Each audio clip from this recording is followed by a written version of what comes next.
आ रहा है वो जिसकी भद्रकाल को 1100 सालों से प्रतीक्षा थी। हर साल का हर एक पल मेरे लिए हजारों वर्षों के समान था, किंतु अब प्रतीक्षा समाप्त। छोड़ दे मुझे विक्रम, छोड़ दे। मैं मान गया, देख लिया मैंने तेरा पौरुष, देख लिया।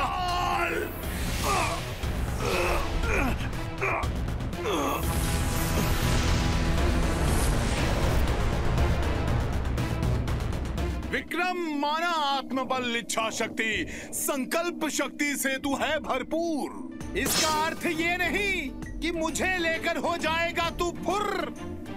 क्योंकि विक्रम, बेताल चलता है तो अपनी इच्छा शक्ति से। कैसी इच्छा? हमें तो तुम्हारी कोई इच्छा पूर्ण होती दिखाई नहीं दे रही। मेरी इच्छा की परीक्षा ना ले। अरे मरे हुए को फिर से क्यों मार रहा है रे? हवा में लटकाने से पहले मुझे बता तो देता। तुम चुप रहोगे तब तो कोई कुछ बोलेगा।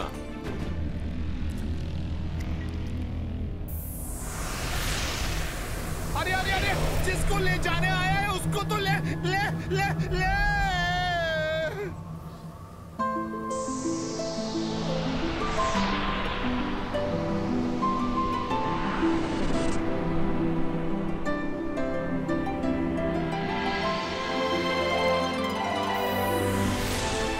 विक्रम, धन्यवाद। तुम्हारे कारण मैं 1100 वर्षों बाद अपने बेताल वृक्ष से नीचे आया हूं। बड़ा आनंद आ रहा है। कितनी सुंदर है मेरी रचना। तो 1100 वर्षों बाद कोई मिला है जिससे मैं अपने मन की बात कर सकता हूं।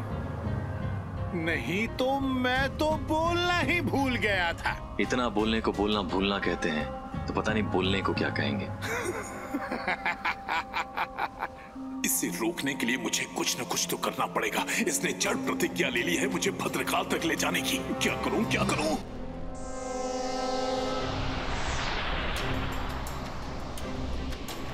विक्रम, तू मुझे यहाँ से ले जा पाएगा या नहीं, इसका निर्णय तो बाद में होगा। पर एक बात समझ ले कि ये कोई गांव नहीं, देश नहीं, पूरा का पूरा एक लोक है। 5000 कोस दूर फैला हुआ। अब कैसे कटेगी ये दूरी? जरा समझ ले मेरी भी मजबूरी। कुछ बोल, कुछ कह दे, गा दे। यूं ही खड़ा है मुंह लटकाए। उपाय मेरे पास है। सैकड़ों वर्षों से लाखों लोगों की कहानियों को अपने हृदय में संजोया है।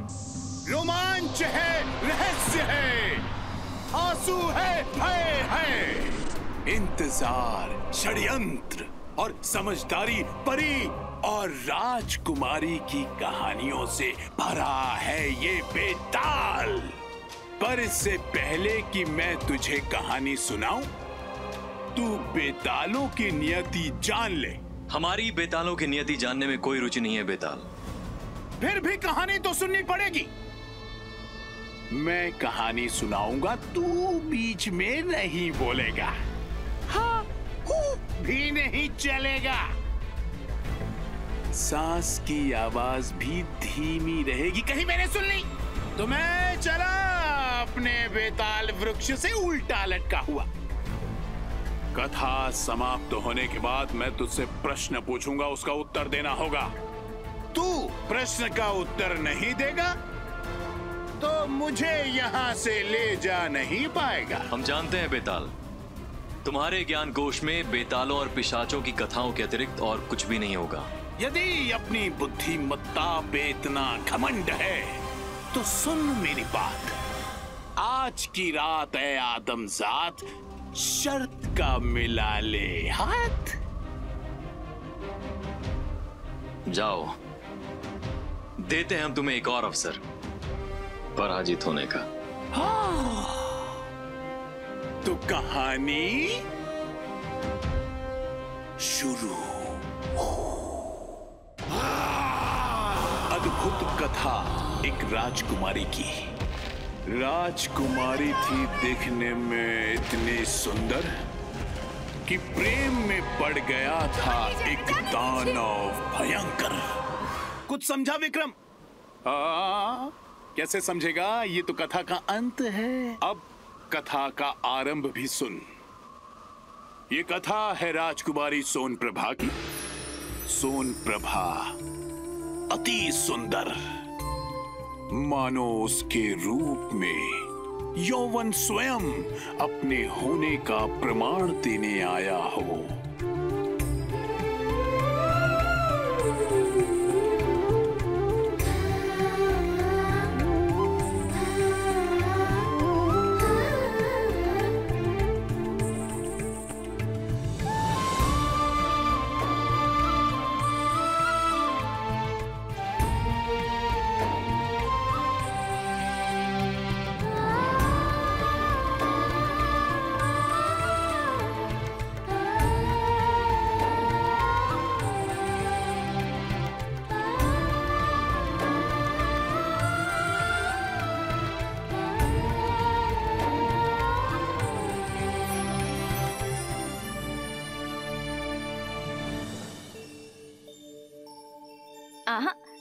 पहले आप ये बताइए, माँ भवानी से वर में आप क्या मांगने वाली हैं?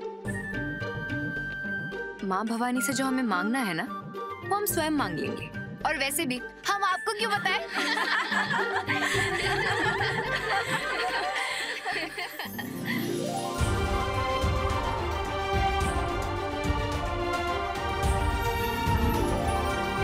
जैसी रूपवती वैसी ही गुणवती, जितनी चंचल उतनी सुशील।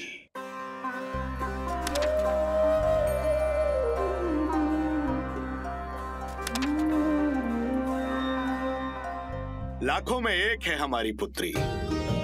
हम उसके स्वयंवर के लिए जम्बूद्वीप के समस्त राजाओं को और राजकुमारों को निमंत्रण भेजेंगे।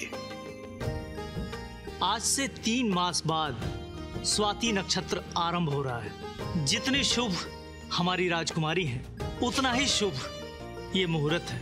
राजकुमारी के विवाह के लिए ये परम योग है।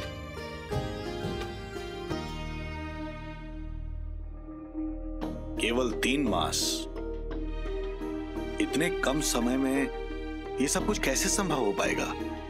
आप चिंता मत कीजिए पिताजी महाराज, अपनी बहन के लिए वर हम स्वयं खोजेंगे। सोनप्रभा के स्वयंवर में सभी राज्यों के राजकुमार हमारे राज्य में आएंगे, और जो अपनी कला, प्रतिभा और वीरता से हमारी बहन का हृदय जीत पाएगा, वही होगा उनका वर।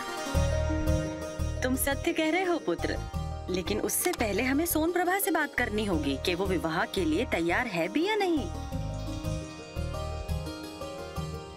आइए राजकुमारी।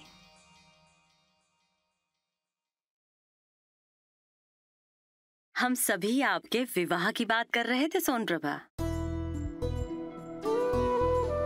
बोलो पुत्री, तुम्हें कैसा वर चाहिए? पिताजी, शास्त्रों में तो यही लिखा है कि एक राजकुमारी को अपने लिए कोई योद्धा वर ढूंढना चाहिए। एक विदुषी स्त्री को अपने लिए किसी ऋषि के समान कोई ज्ञानी वर चुनना चाहिए।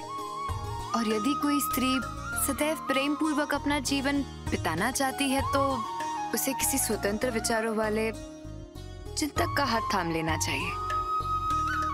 सोनप्रभा, हमारी बात मानो तो किसी ऐसे व्यक्ति को चुनना जो आपसे प्रेम करे। परंतु महारानी, हमारे विचार से तो एक राजकुमारी को ऐसे वीर पुरुष से विवाह करना चाहिए जो सदैव उसकी रक्षा कर सके।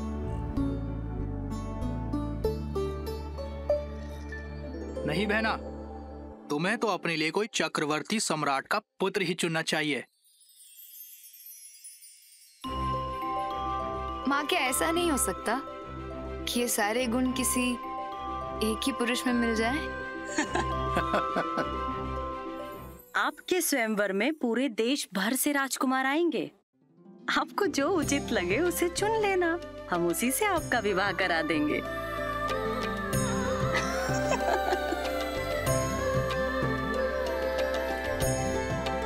ऐसी थी हमारी सोनप्रभा। कुटुंब की खुशी में थी उसकी प्रसन्नता। कुटुंब में थे 3 जन, माँ, भाई, पिता। रखे तो किसका मन। जब आई सोन प्रभा की बारात, तब खड़ी हुई सबकी खाट। खड़े थे 3 दूल्हे एक मंडप में। चिंता थी मन में, किसको पहनाएगी वरमाला सोन प्रभा और किससे करेगी विवाह। बता विक्रम, बता बता।